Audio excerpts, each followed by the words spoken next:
É bacana, né, Sandro, quando você fala de produtividade, de quantidade, linkada à qualidade, né?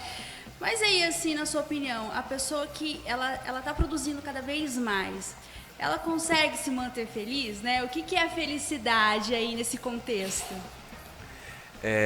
Bom, primeiro assim, é bem bacana porque a gente chega num ponto, por que eu escolhi essas palavras, esse tema, né? E que eu venho encontrando uma aderência legal das pessoas de se interessar por isso, né?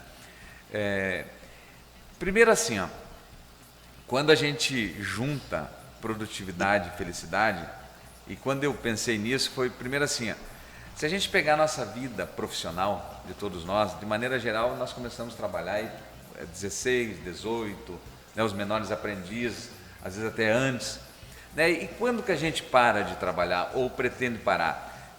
Se a gente pegar, por exemplo, o Abílio Diniz está lá com seus 80 e tantos, se eu não me engano, e ele está lá com projetos, com desafios.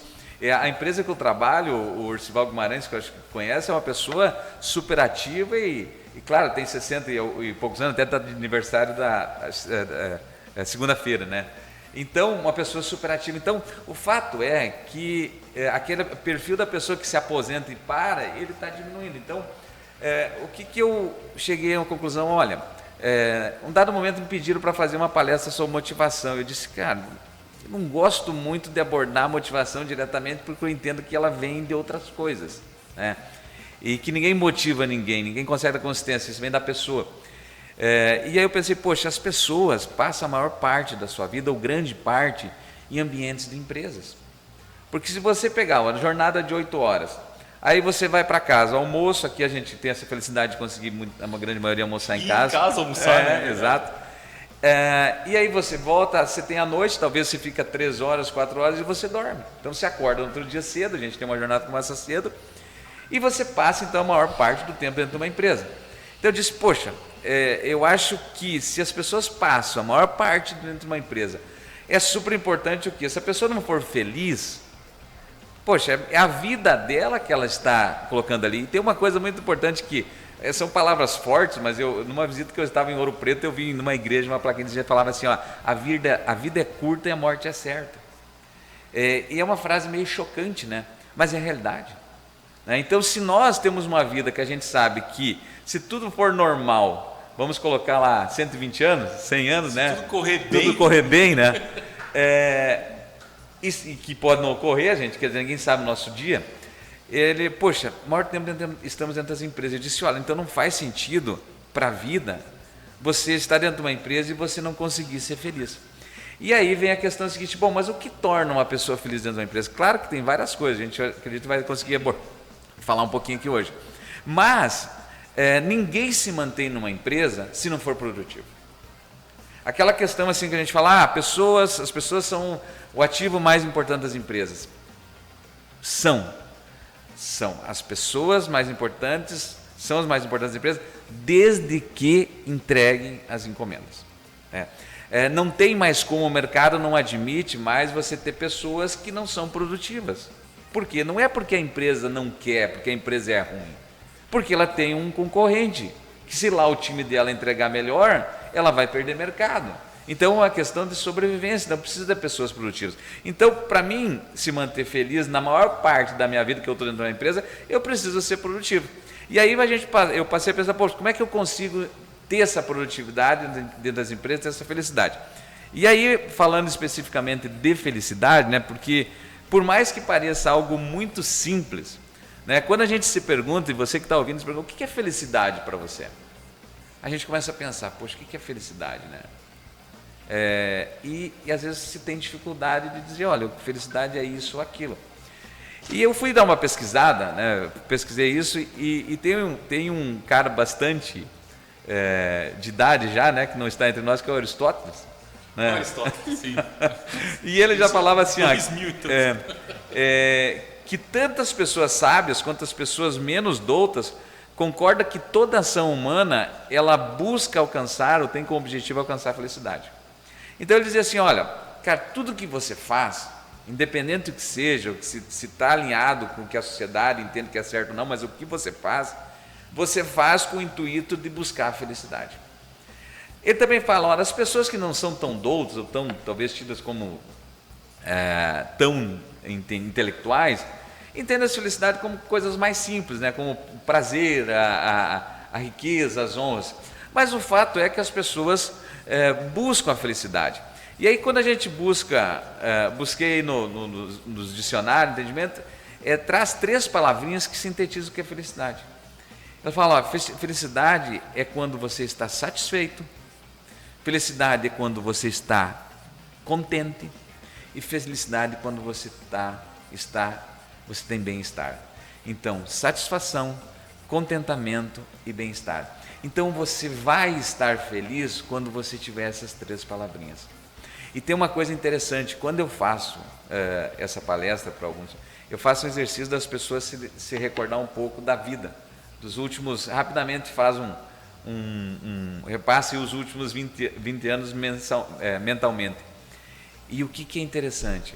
Isso vale para todos nós, não é só para quem, né, para você que está estudando. Se você fizer exercício e você começar assim, ó, quando você tinha 3 anos, a relação que você tinha com seus pais, aqueles momentos simples, depois você foi para a escola, primeira professora, aquele aniversário que cantaram os parabéns para você, com bolinho simples ou sem bolinho, e você começa a lembrar de momentos simples que você teve essa sensação de satisfação, de contentamento e de bem-estar. Mas o que percebe-se também é que as pessoas não têm, num lapso rápido, mais do que 5 a 10 memórias dessas, 20 anos. Então, o que acontece? A vida ela é muito corrida, então se nós não tivermos um dia a dia que consiga isso ser fazer parte do que a gente faz, talvez a gente vai viver a vida e vai chegar lá no final e dizer, cara, quantos momentos felizes eu consigo me lembrar? Será que eu vou conseguir encher os 10 dedos de momentos que me deram satisfação, contentamento e bem-estar? Então essa é a reflexão que eu trago com esse tema, né? Como conseguir isso? Como alcançar isso com o foco de você dentro de uma empresa que é o maior tempo da sua vida você está lá dentro. E hoje assim, a gente observa que muitas pessoas colocam condições, né? Eu sou feliz agora, mas eu posso ser mais feliz se eu tiver um outro modelo de carro, se eu fizer um mestrado, terminei o mestrado, não, mas agora eu vou buscar um doutorado, só assim serei feliz. Você percebe muito isso assim no dia a dia das pessoas? Tipo, não tem fim. É infinito, né, as condições, né? Tem um livro que eu até aconselho para todo mundo ler, que é O Poder do Menos. O Poder do Menos, ele trabalha 2 ou 3 nessa direção. E um deles, que ele fala, que ele diz, olha, existe a mente elástica e a mente perseguidora. A mente perseguidora, um dos elementos que fazem ter uma mente perseguidora é a comparação ascendente. As pessoas, de maneira geral, não comparam com pessoas que têm menos. Elas comparam-se com pessoas que têm mais. Aquela história, e o livro fala da grama do vizinho é a mais bonita. E tem uma explicação científica, porque diz que quando você olha a grama na horizontal, aquela que está longe sempre é mais bonita. O pessoal em casa é mais verde mesmo do vizinho, né? Então, assim, ó, essa mentalidade acompanha as pessoas, infelizmente. Então, muitas vezes se tem uma vontade, porque você está comparando, então, de ter, talvez aquilo que está se buscando nem faça tanto sentido para a sua vida. Aí vem o segundo elemento que ele fala, que as pessoas começam a acumular coisas que de repente você nem usa. E por quê? Por causa dessa mentalidade perseguidora. E a terceira, que você começa a ter desperdício, porque você passa a acumular coisas que você talvez nem usa e começa a desperdiçar. Então eu acredito assim, isso de fato é uma situação que se vivencia, né? Mas é uma questão de cada um fazer uma reflexão e talvez despertar para maneiras de valorizar essas coisas que não seja a busca incessante para trazer satisfação. E aqui tem uma coisa interessante, depois até eu ia comentar um pouquinho disso. A gente vive um momento da história que a informação ela é muito disponível, as redes sociais, enfim, e isso é muito bom. A gente poder hoje estar falando aqui e ter qualquer pessoa no mundo podendo acompanhar. Mas, por outro lado, ela nos cria, em alguns casos, distração.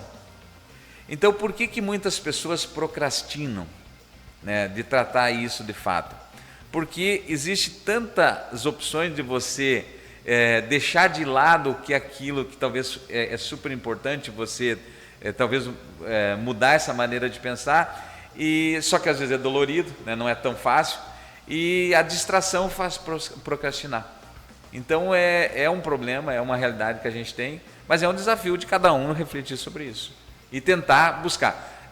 Só para finalizar, o que é mentalidade elástica? É você tentar fazer mais com o que você tem. Ele dá um exemplo, ó, se você quer pregar um prego numa madeira, o normal, o funcional é você pegar um martelo e pregar esse prego, mas às vezes você não tem um martelo. Aí você vai pegar um pedaço de pau, você vai pegar uma pedra, você vai dar um jeito de pregar. Essa é a mentalidade elástica. Às vezes, para você ser feliz, você não precisa ter um monte de coisas, né? E principalmente ficar buscando. Não, talvez para a sua felicidade o que você já tem já é o suficiente. Basta entender isso e começar a utilizar isso.